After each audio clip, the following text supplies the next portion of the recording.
Alrighty, folks, about ready to begin.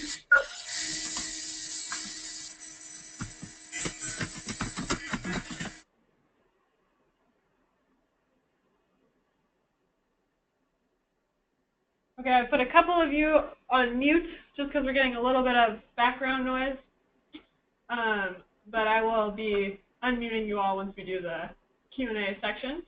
Feel free at any point in time to pop a note in the chat box or just let me know if you have a question or a comment and I can unmute the group.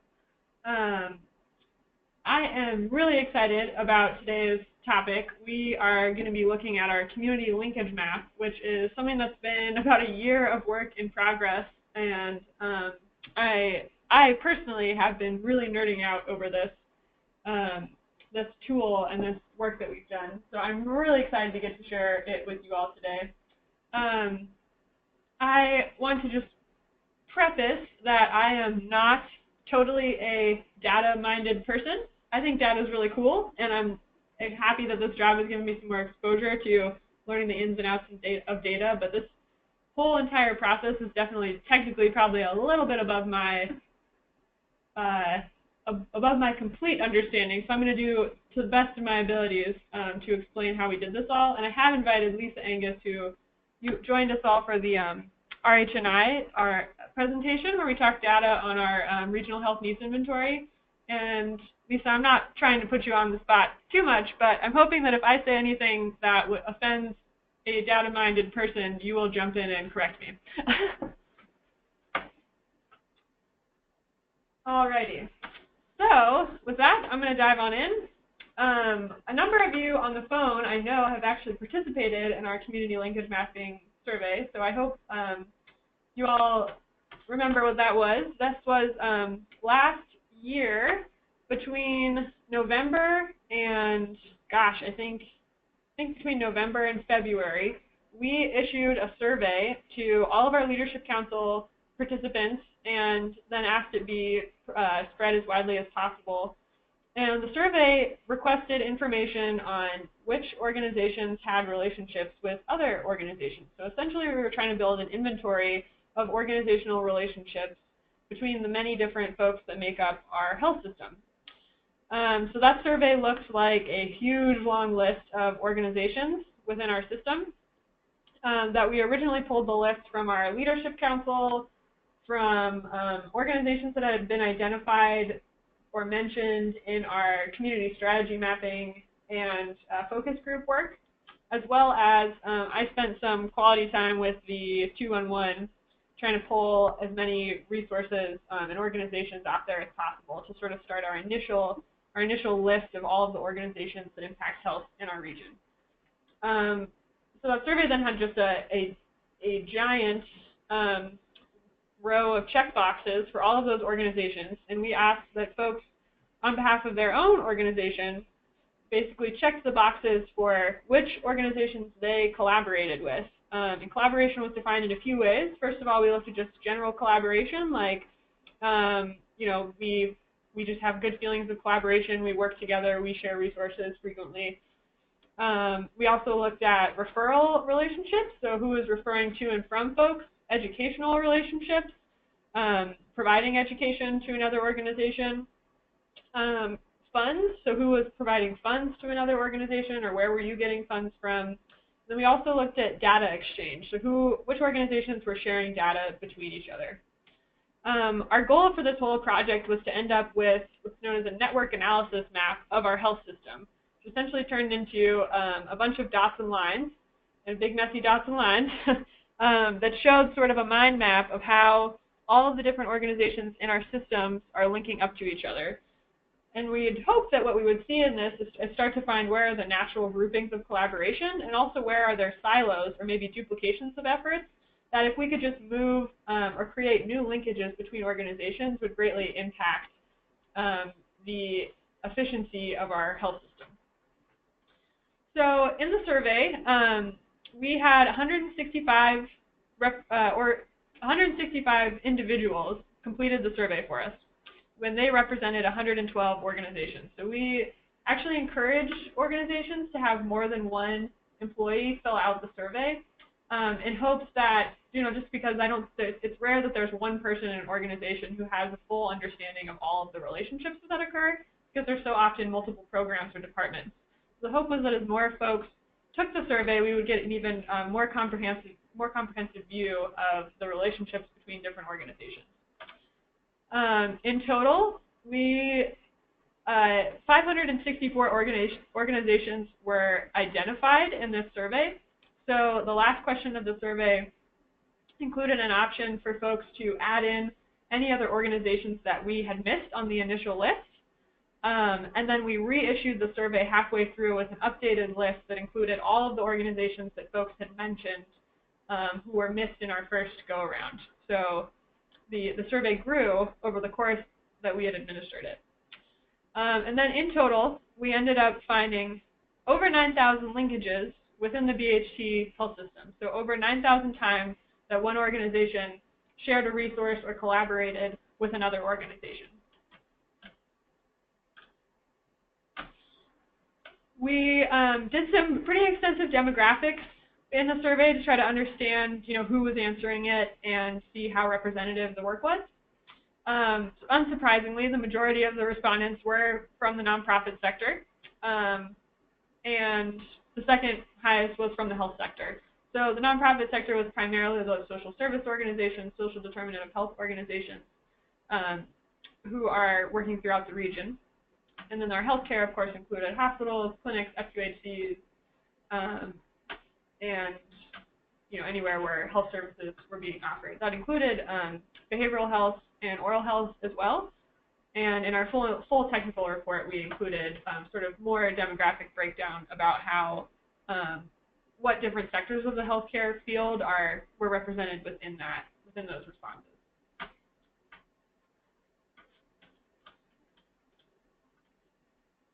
All right, so then when we looked at geographic representation, again, unsurprisingly, Spokane had the strongest response in the survey. There's also, a higher percentage of organizations, higher concentration of services within Spokane County. But interestingly, we sort of split the representation into two different categories. First of all, there's the folks who actually completed the survey, so individuals who went ahead and filled it out. And of those, we had 67% of the survey participants were from Spokane County. But because participants could identify additional organizations or add in new organizations, even if that group didn't take the survey, the actual representation of organizations that appeared in the survey responses is quite different, which shows that some of these organizations were adding to the list or calling out other organizations that were within other counties who didn't actually take the survey. So we see how likely this means that folks in Spokane County and folks rurally were identifying organizations that are doing work in the rural counties, organizations that did work in the rural counties but who didn't actually get the survey or take it themselves.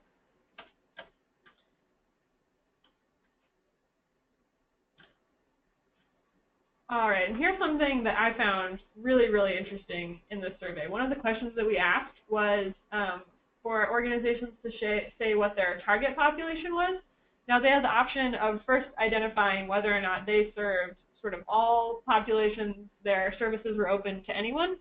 Then folks who only served a specialized target population, and then folks who served who maybe had a primary focus on a target population, but their services were technically open to all. So of the folks who had some sort of specialization, this was kind of the breakdown of where their services were targeted. So we pulled this out based off of some of our key priority areas, looking at our some of the health status indicators that came off of our population health community strategy map. But what I found super interesting was sort of the this people section here down at the bottom, and looking at where there are specialized services for certain groups of people who are facing specific disparities. And this was, really interesting to me, especially looking down at the bottom where we see that, our tribal members, immigrants, post-college secondary education students, formerly incarcerated individuals are hitting at the bottom. And that bottom one where we see formerly incarcerated and folks with a history of justice involved have, are really showed up as the least supported population, or have the least amount of organizations who are especially sort of prepared to serve that group. That was, something that I think we saw at first as being initially kind of validating and interesting for our selection of the jail population for our Ferry County Pathways pilot, which is connecting folks who are transitioning out of Ferry County Jail to a community health worker who can then help them sort of navigate the stabilizing services they'll need to, stay stable and hopefully not recommit a crime and end up back in jail. And this is true for Spokane County too, where we're hoping to roll out a Spokane County pilot with the jail there. And I think just seeing that the lack of resources there makes it sort of even more exciting that we're taking on this project now.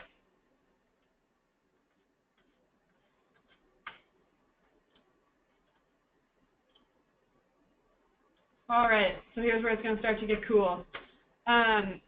This is the broad view of our region's health system. So you see all these dots and lines. Each dot represents an organization. The larger the dot is, the more times it was mentioned, or the more connections it has to other organizations. As you can see, there are quite a few.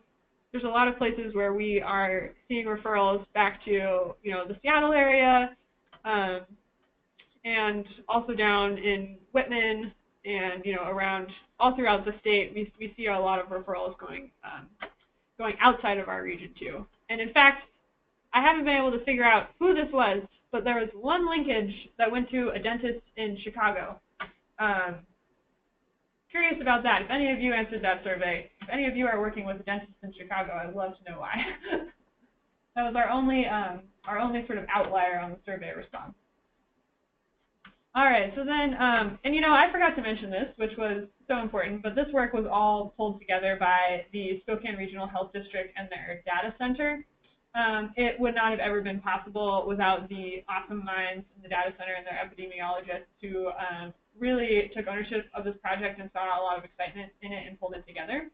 I am super, super excited to share that Stephanie Balsama, who was the lead on this project, since completing it, has actually left the Regional Health District to go to a PhD program in Colorado that's just for network analysis. It's sort of a cutting edge thing. And apparently this map of the health system is something that's never really been done before, and was a little bit more cutting edge than we even knew. Stephanie has taken this linkage map and submitted it for some papers since starting her PhD program, and she's just been accepted to an international conference in France to speak on this project and network analysis. So we're super excited about that, and sort of an unintended neat benefit of this work that we decided to do. And again, please, if there are any questions or comments, feel free to just speak up or put something in the chat. I'm happy to pause.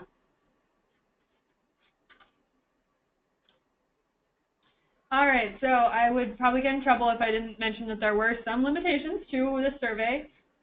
First of all, we did get a pretty low response rate for the standards of network analysis. Generally, when you do a network analysis, you want at least 75%, and obviously 20% is very, very low. But in talking with the health district about whether or not this was still significant or statistically significant, we looked at the bounds of our leadership council and the original list of organizations who have been, who were identified through our first 2 years of engagement work, and we were able to consider those organizations sort of an unofficial network bound for our work. So like an unofficial denominator of how many folks were actively engaged in our health system. And the percentage of folks who took the survey out of that group was actually quite high. So it does, the survey, while it may not represent the entire health system of our 6-county region, because we still don't know, because of the low response rate, and we still don't quite understand just how big our health system is. There is no place right now where we have a list, an up-to-date list of all of the organizations who are impacting health in our 6-county area. So without knowing that, the data center still felt confident that our high response rate for our engaged folks means this is a useful tool for the ACH, because it does represent the organizations that have been involved in our leadership council and our work so far. So this is a good starting point of an analysis of the organizations that have made up our ACH. And the hope would be that if we redo this survey, we'll get an increased survey response, and start to grow our understanding of the network bounds here, just how big the system really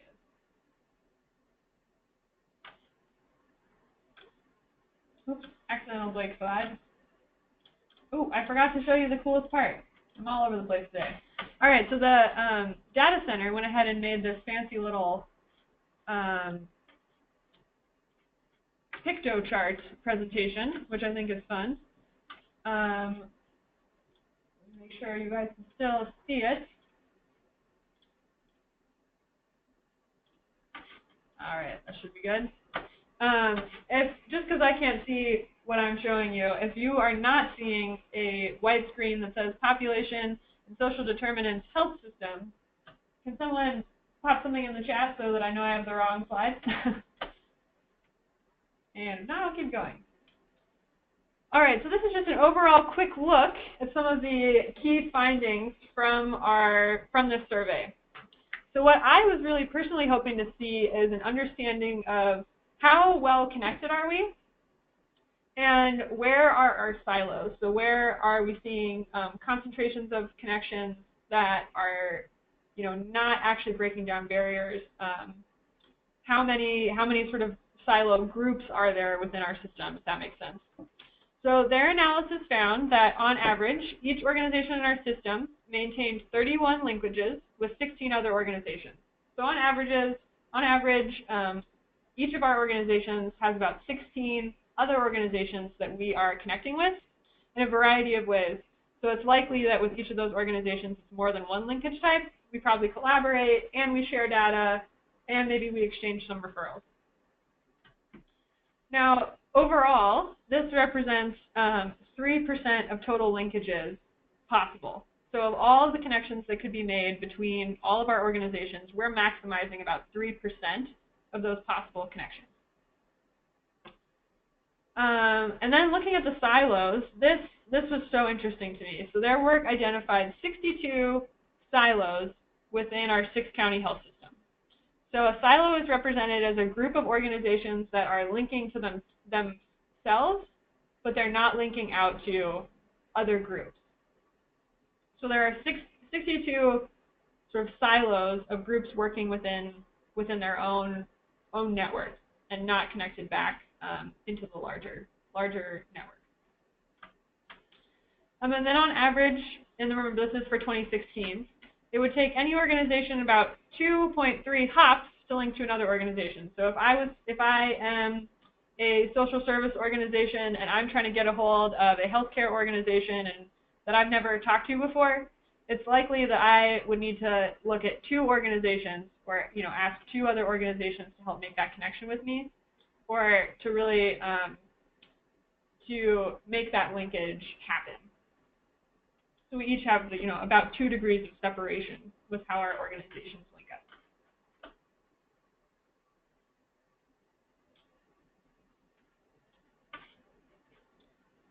Oops, that went away.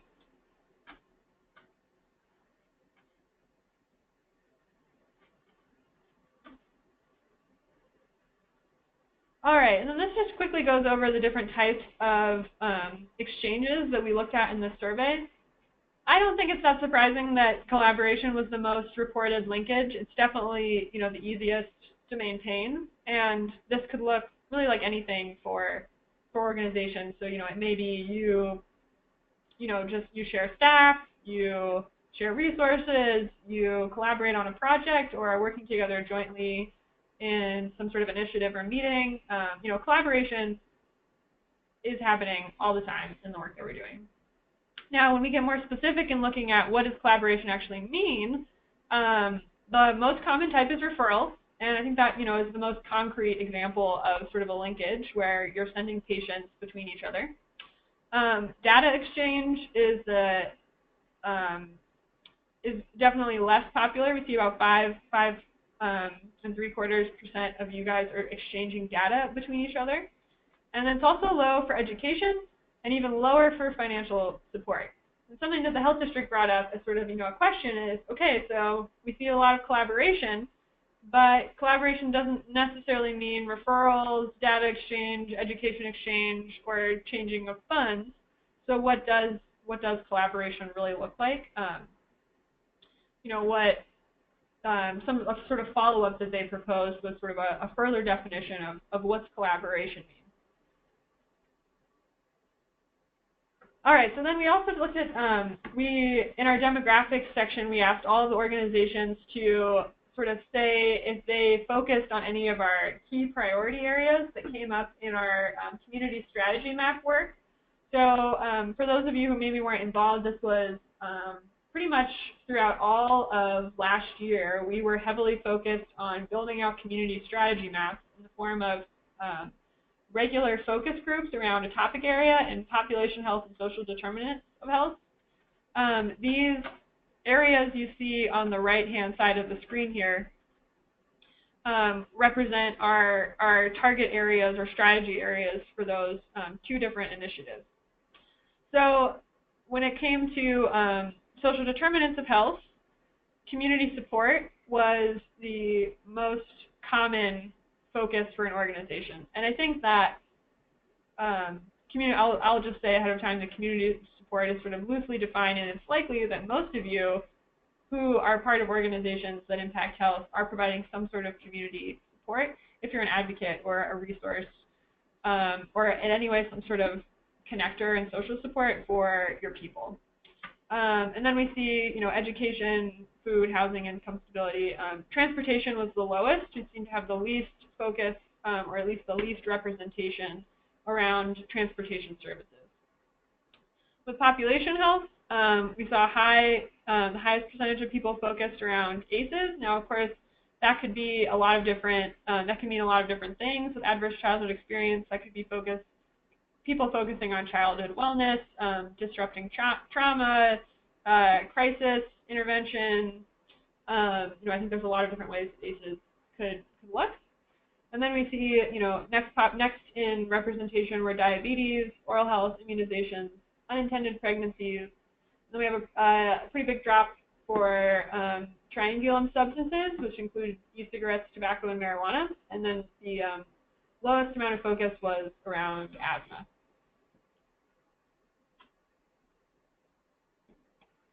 All right. Okay, so this circle here is kind of what we're going to be diving into for the rest of the presentation. For network analysis, the data center basically pulled together a lot of different circle graphs like these to show different ways that our health systems are linking to each other. In this specific map, anyone who is a orange dot is somebody who took the survey. So orange people participated in the survey. And again, the larger the dot, the more times that they were mentioned in the survey. The blue dots are folks who didn't participate in the survey themselves, but they were identified as a linkage by another organization, by a participating organization.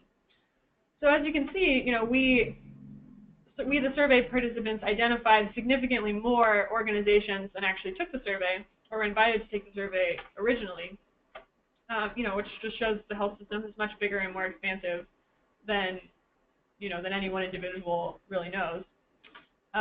But also, each of these dots that's here on the outside, unconnected, is an organization where they were mentioned. We know they exist, but no linkages were reported for that organization. So we have no evidence right now based off the survey that they are collaborating or sharing funds, data, referrals with any other organization. So right now, this is a look at, there's quite a bit of disconnect happening. We see a lot of organizations who are not connected to the network of our health organizations. So this is sort of just a cool infographic, I think, that helps wrap up a lot of the information in one pretty picture.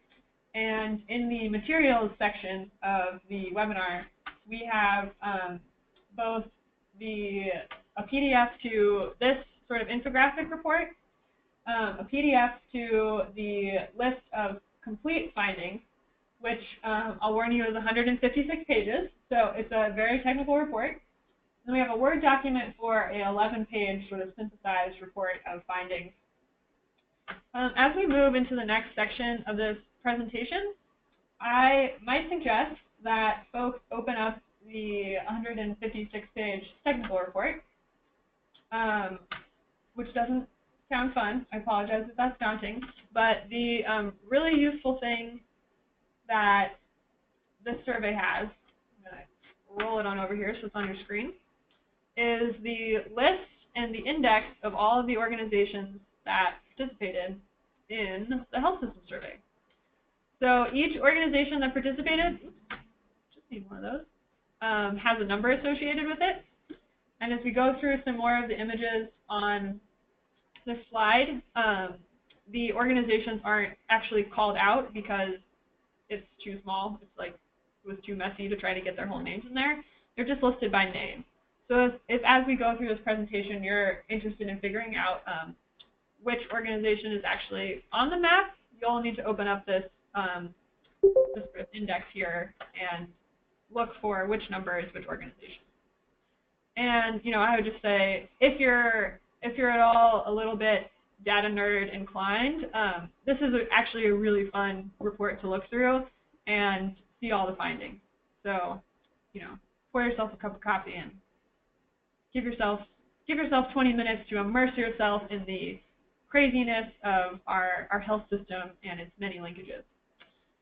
All right, so back to the slide presentation.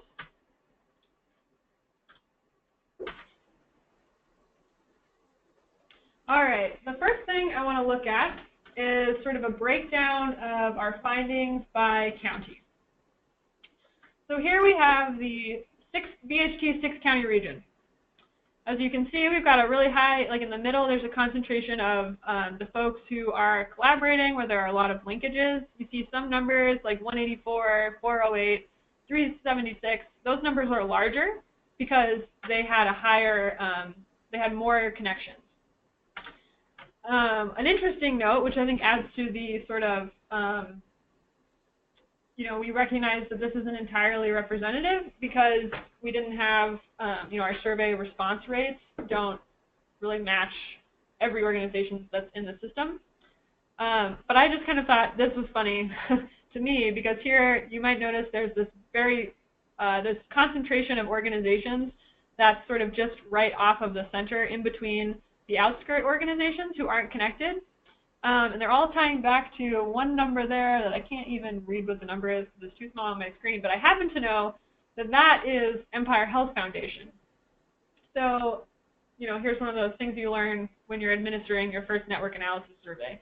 Because BHT is housed in the Empire Health Foundation, I was able to go upstairs and just say, hey, can you print me off a list of everyone who you've given a grant to? And then we included that list in the network analysis as an organization that's sharing funds with another organization.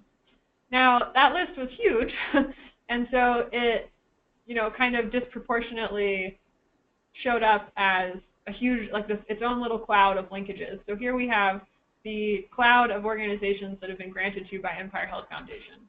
Now, I don't think we got, a similar response for all the other foundations, so that was sort of an interesting, for next time, we maybe could go that route of trying to pull data less just on voluntary folks answering the survey and checking the boxes, but trying to get from folks like a list of their actual partnerships, or go to the foundation and get a list of everywhere they're granting, a list of who the hospitals are granting community benefits dollars to. things like that. So there's some other options if we try to do this again, where we can try to get more accurate data to validate against the personal responses. All right, so in the whole entire 6-county region, we had over 500 organizations identified.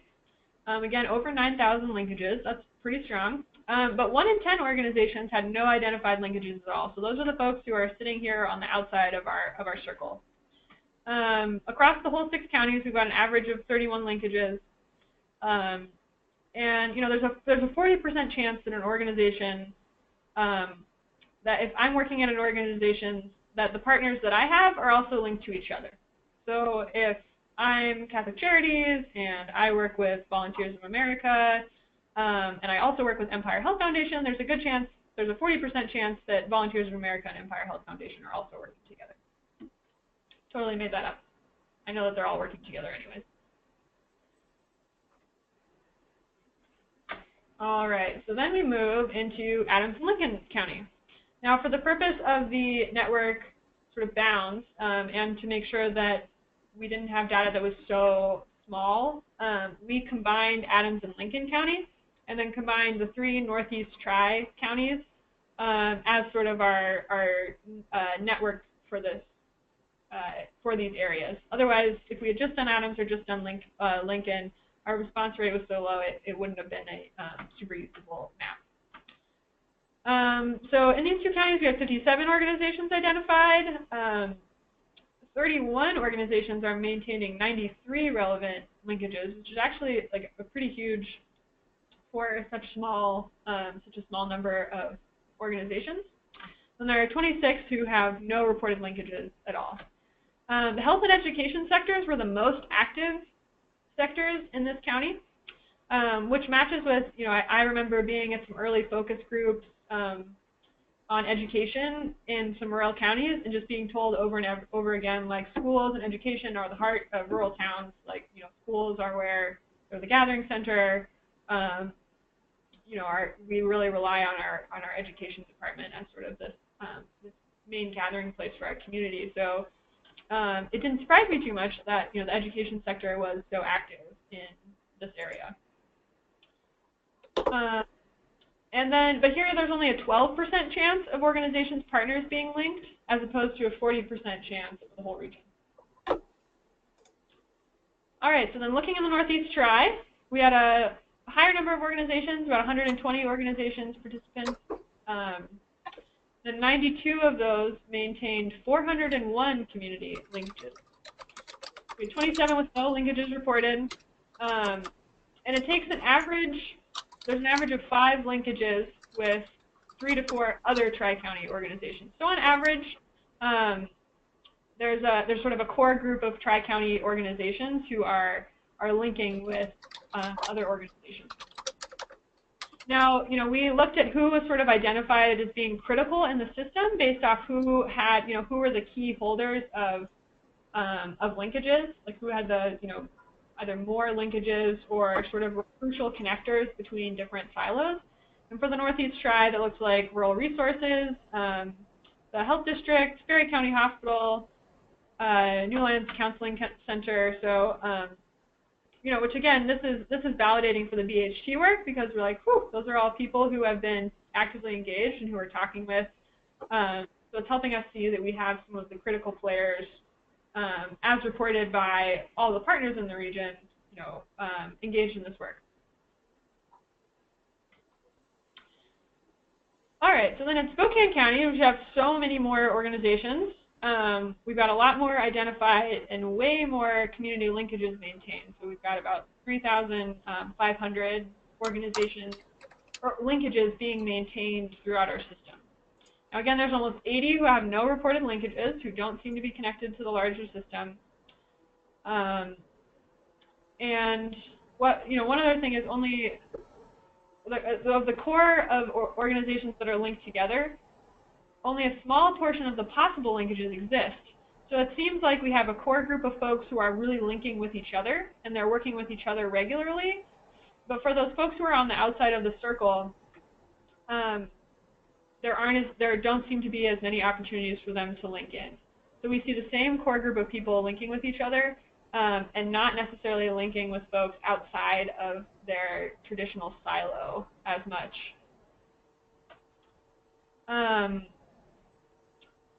What else? And again, Catholic Charities, SNAP, Spokane Public Schools, and Spokane Regional Health District were identified as some of the key organizations on this map. So they were some that were mentioned more frequently, had more linkages than others.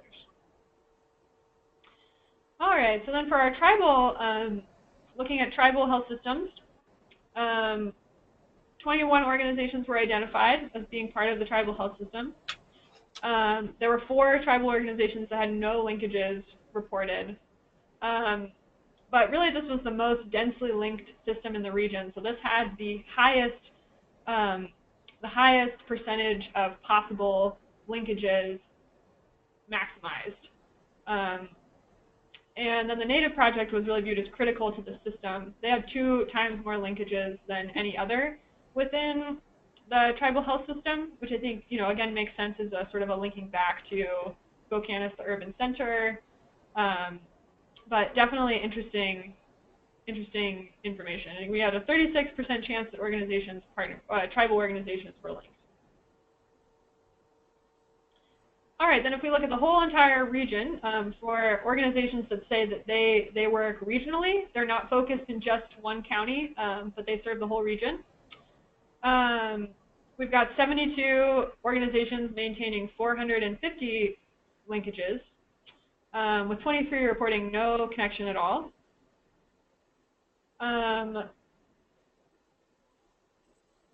And then the 4 organizations that were sort of viewed as critical were Aging and Long-Term Care, touched sort of all the different sectors and was a key connector, as was Rural Resources and Invest Ed. And then Better Health Together also showed up in the top organizations on that list, which was a big sigh of relief for me because I would have been pretty worried if nobody said they were connected to us.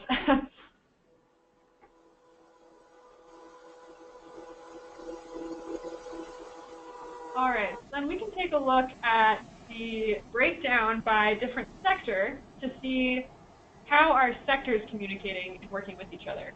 So before we were looking at sort of the geographic bounds, how is Spokane County working with itself? Now we're going to look at how are the social organizations connecting, how are the health organizations connecting, what's the status of their network. So if we look at social, we found that, first of all, the regional health system it really relies on connections to social organizations. It's the most common linkage is within social organizations, linking to each other. They were 44% of the organizations represented on the map, but they take part in 64% of the linkages. So it really seems like the social sector is where most of the collaboration is happening. 67% of all of the linkages in social services were cross-sector, so we're going outside of their own sector area, which I think is really healthy. And then the organizations that were really viewed as critical to inter-organizational success, which means that these are sort of critical linkers, and getting two different silos or 2 different sectors to work together. Catholic Charities, Rural Resources, SNAP, and Second Harvest and Adventist Community Services were some of those social organizations that were viewed as the most critical connectors to keep us linked together. All right, so the health system was one of the strongest linked subsets of the regional health system within itself. So while it was only 19% of the organizations, they were 47% of the linkages. And we had far fewer health organizations that had no linkages at all. So there were only 3 health organizations that showed up without any reported linkages.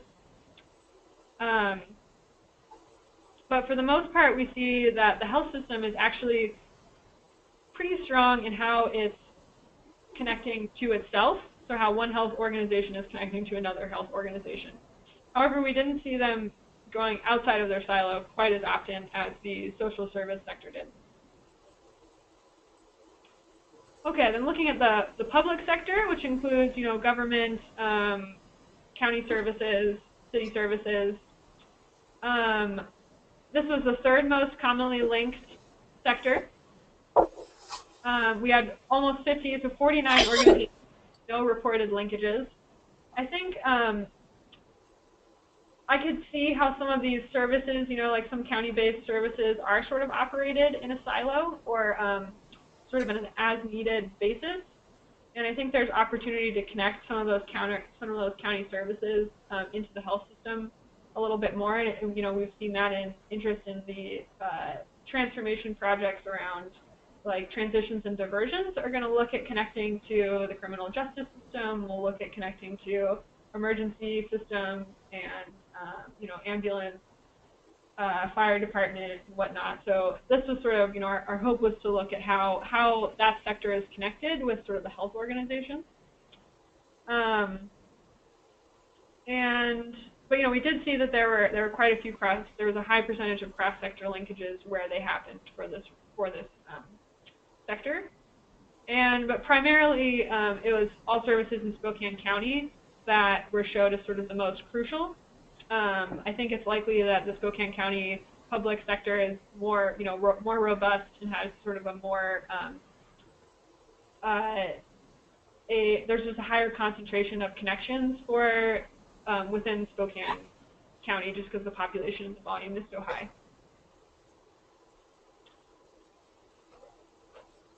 All right, then we look at education. Organizations in education worked pretty evenly closely within their own sector and outside their sector. We had 14 organizations with no linkages reported at all. And you know, we really saw that it's the education districts and the school districts that become the most important connector into the education system. All right, then we looked at business. So we didn't really know what we'd find when we looked at business, and we had, you know, a pretty low response rate for the business field, and you know, it's not an area that BHT has been really engaging with super strongly outside of some workforce development issues. So what we saw here was there were, you know, it's a much smaller group of organizations. We had 20 who responded with no linkages at all, and then 7 responded. For the board meeting calendar, I'm just working on a tentative calendar.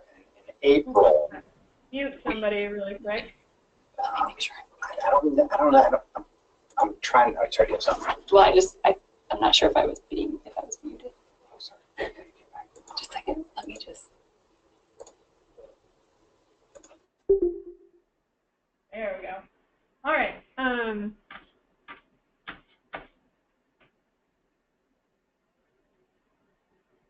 And Mike asked the question, if one organization reported a link with another, but the other organization didn't report that link in the survey, was it shown on the map as a linkage?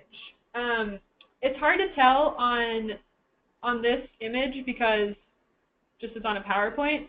But what you can see if you open up the technical report, Mike, is that each of these linkages, and you can see it here on this map pretty well, actually has an arrow.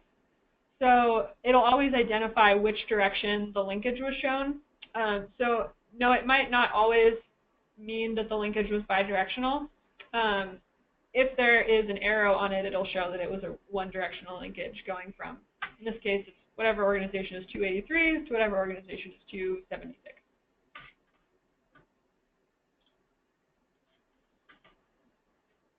All right, so yeah, the folks who answered this one were, you know, Workforce Development Council, Avista, and GSI.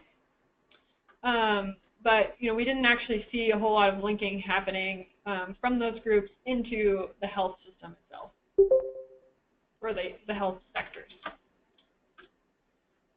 All right, and so the last section we're going to go through is looking at the different types of linkages and how those showed up. So first we looked at just general feelings of collaboration. Like I said, this was the most common linkage, the most popular.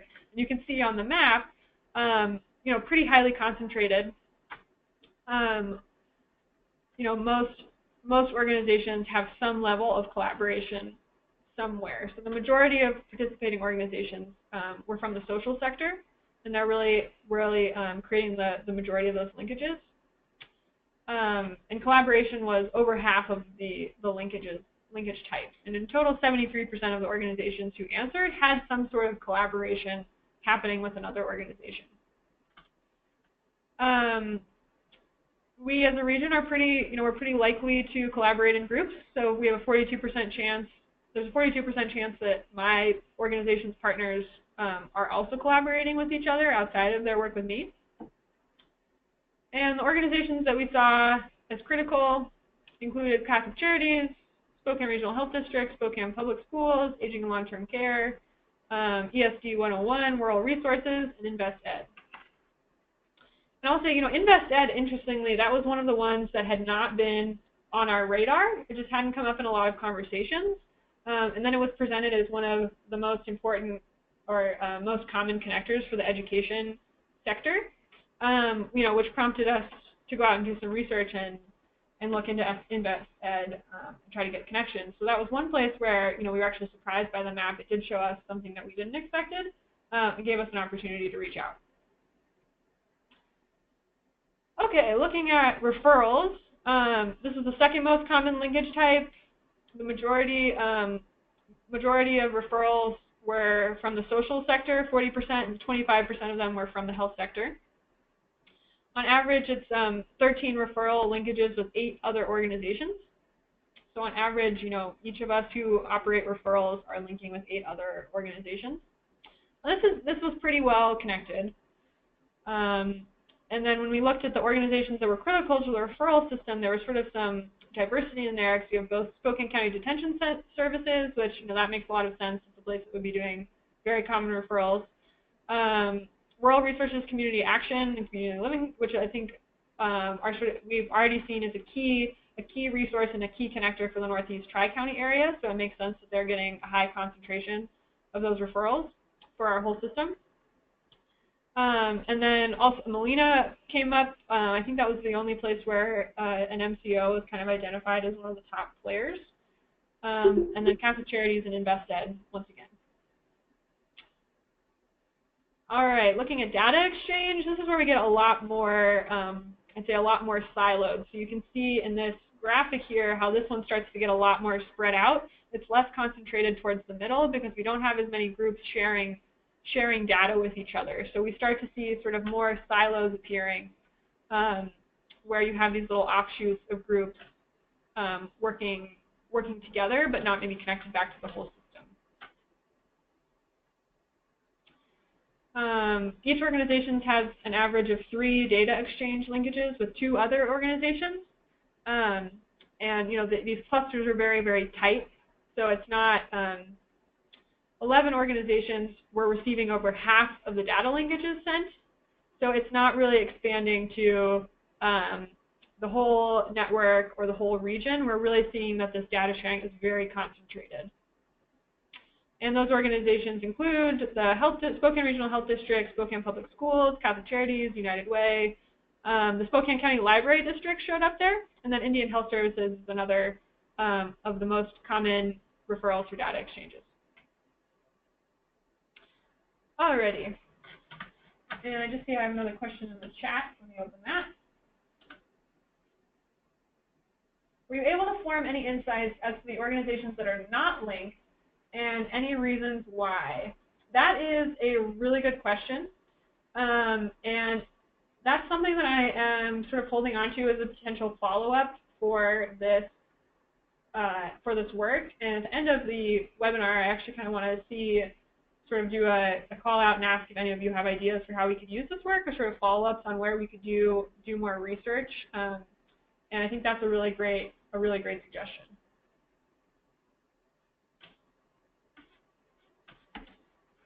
Okay, so then looking at education, this was actually the most extremely siloed sector. I don't think it was the most, because I think it was tied with finance, but it was a very siloed sector. And I think that makes sense, geographically speaking, where of course you're just going to see more siloing based on the geographic bounds of the education districts. But at the same time, they're also, we just are seeing these sort of disparate groups here. So So on average, there was sort of a lower linkage rate. We had, 2 education linkages with 2 other organizations.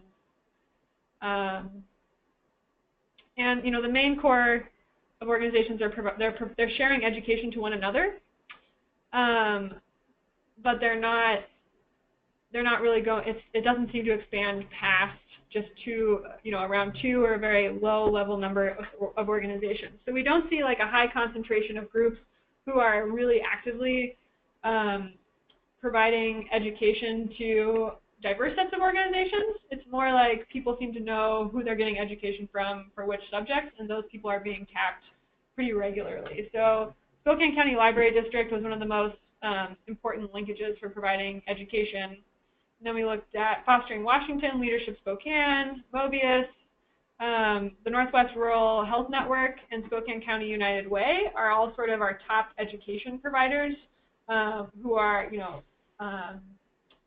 either bringing in staff or presentations to, share education services for other organizations and their clients.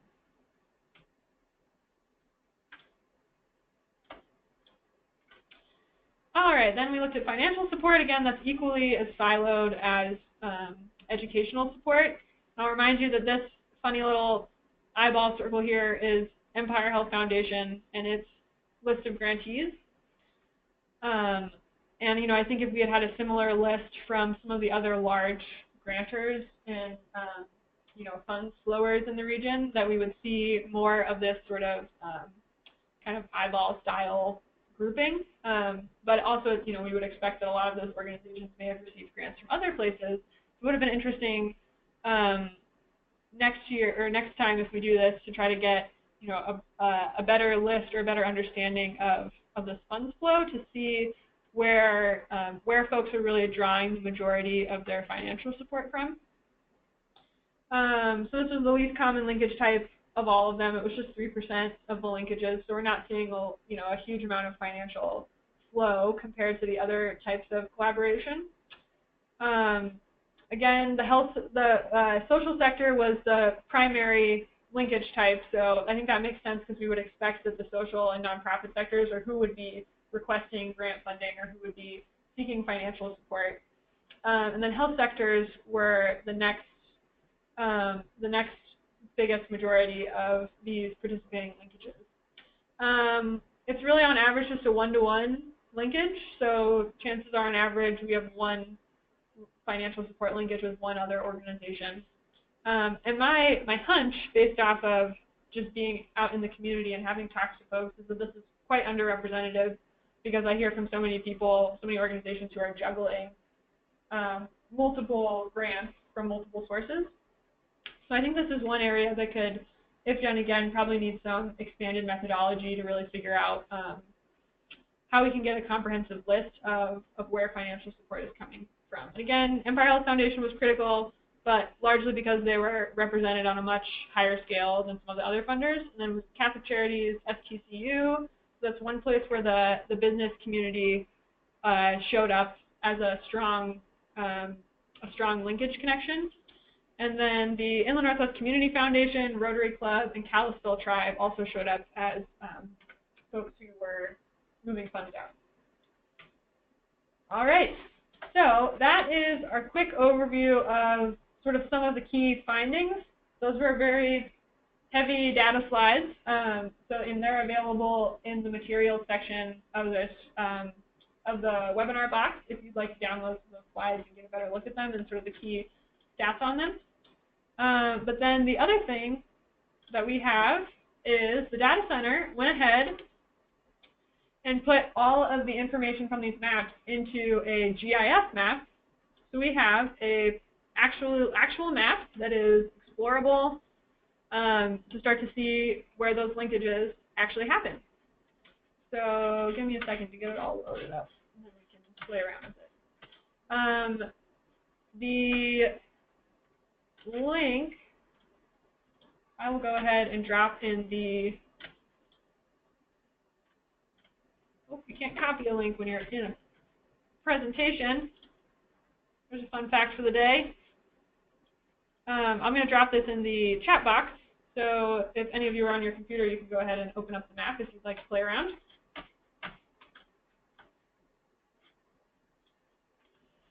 Yeah, so here we go. There's Washington, and you can sort of explore. If you roll over a dot, it'll show you who the organization is, the number of connections going in, so the number of folks who said they refer to me, and the number of connections going out, so the number of times I said I was providing a linkage to somebody else. And then the colors here, it's all color-coded by sector. So you can change sort of which way you're looking at this or how you want to group it based off of the different ways we sort of gathered the data. So if you're looking at all linkages, here you can see the color coding on the left side for which sector was representative. So social sector being the light blue, we sort of see those are some of the biggest, those are our biggest connectors. So here we got rural resources twice on the map here. We've got, zoom into Spokane and see what some of our big dots are.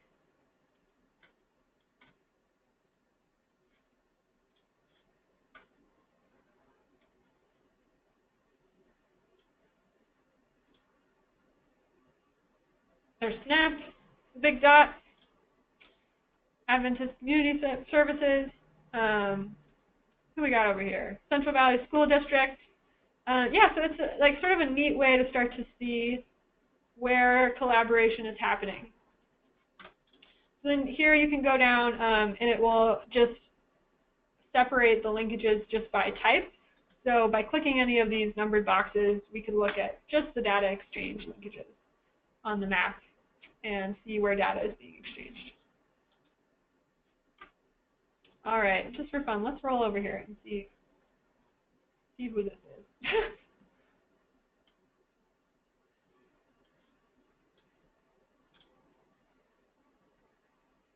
All right, he's a dentist. There are 6 people in Spokane County, or there are 6 people in the BHT region who are connecting with Richard Beckermeyer in Chicago. No idea what that's about. There's an interesting find. All right, so you all have the link to this map, so you're welcome to play with it. And I'm trying to figure out a fancy way to get this sort of hosted right on the front page of our website so that it's something that can be explored just right when you try to figure out, like, learn about BHT. But with that sort of is my wrap-up summary of this work that we've done. And, we're going to make the whole technical report available on the website. And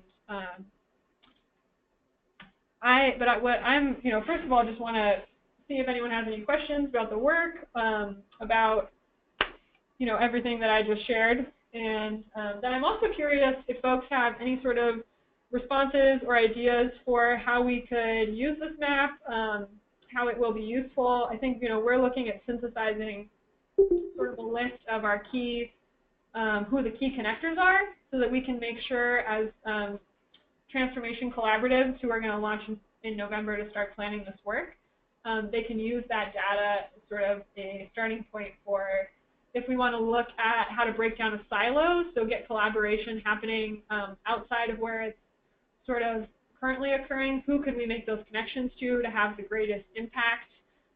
Do we have the right folks at the table who have been identified as being crucial to, making strong, healthy connections happen? And also just sort of, are there any takeaways from this work that you all see, or recommendations for how we could use it again in the future? I am definitely interested in doing this survey again, maybe in a year or so after some of the BHT work has started to really get off the ground, in hopes that we, can be assessing how well our connectivity is happening. But, I don't know. I'm really curious just to hear anyone on the line if you have thoughts or reactions to this work. I'm going to take everyone off mute unless we get some feedback. Then I will mute you individually.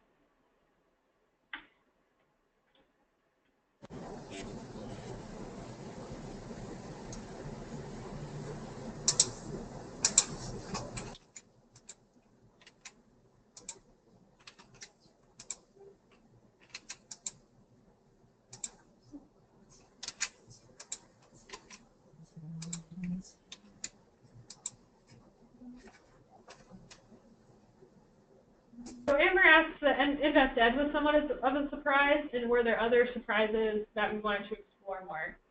InvestEd was the only one where, the only organization that popped up on our map rated with before. Anywhere in all of the other sectors where someone popped up as a key connector, BHT had already had some sort of engagement or outreach with them. I think there were still some surprises. I was sort of surprised by the lack of, first of all, sort of the silentness of the business sector. I think was an interesting find, in the lack of connections to health sectors. And I think also I was sort of surprised to find that just how much the health sector is collaborating within itself more than it is with the social service organizations. Where I think I maybe would have originally thought that those connections were happening, but maybe to a greater degree outside of silos. But really, what we found is that the health sector is collaborating a lot within itself, and there could be some more work to get out other outside of other areas.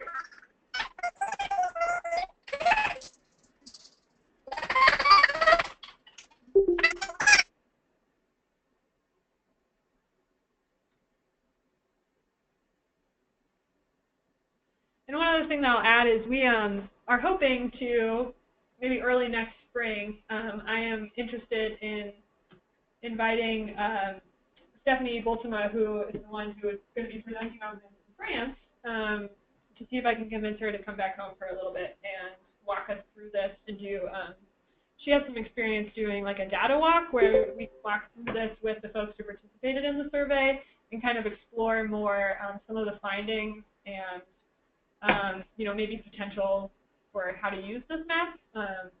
So stay tuned on that, but it's something that I'd like to see this.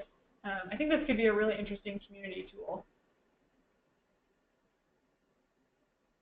A question from Lisa, which I think is a great recommendation. If there's anyone on the line who actually took this survey, do you have any feedback on your experience for that? Like how difficult the questionnaire was? Having experienced the survey, how do you think that may have impacted the results? And how completely do you think your organization was able to really represent its connections with others? We definitely got some feedback that the survey itself was long. It was a big list. In fact, Amber just typed in that it did take a bit of time to complete. So I think that that was definitely one challenge. Amber says, I didn't find it overly difficult to complete. I do think that it took me a bit of time, but that was because I was trying to be complete in my listing with partners. And thanks, I appreciate you being thorough, Amber.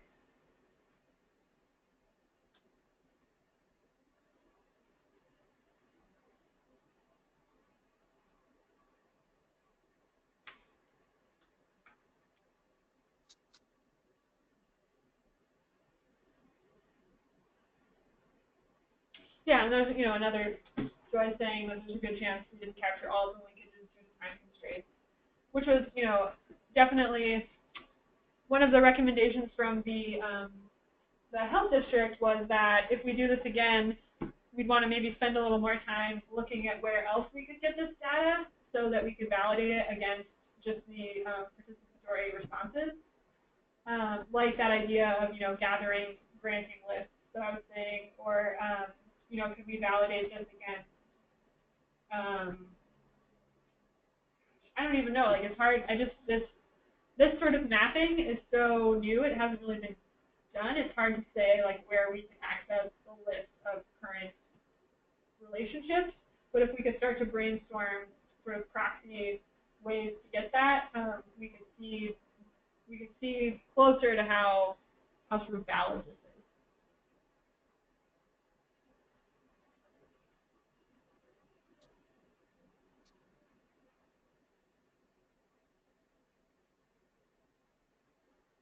All Alrighty, any other thoughts, comments, or reflections?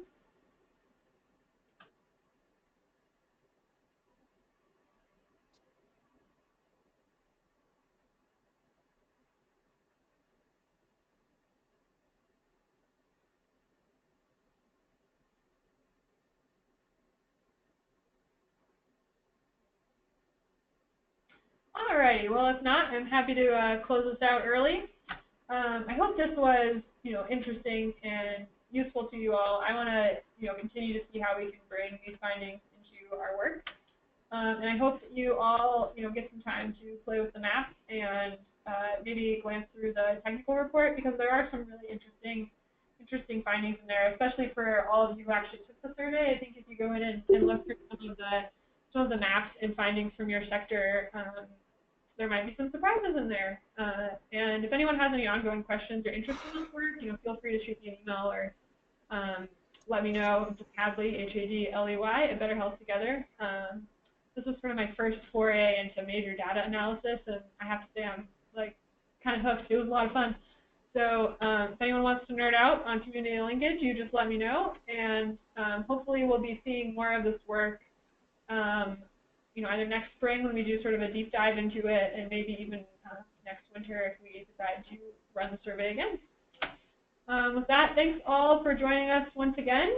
Next Friday, the topic is going to be workforce development. We are going to welcome some guest speakers from Greater Spokane Incorporated, who will be kind of talking about some of the current state of our healthcare workforce, where we're seeing healthcare workforce shortages, what sort of statewide initiatives are happening that we could maybe tap into, and also touch on some of the healthcare training programs and medical school work that is happening in our region. So that'll be next week from 10 to 12, and I hope I see you all there again. Have a lovely Friday. Thanks all.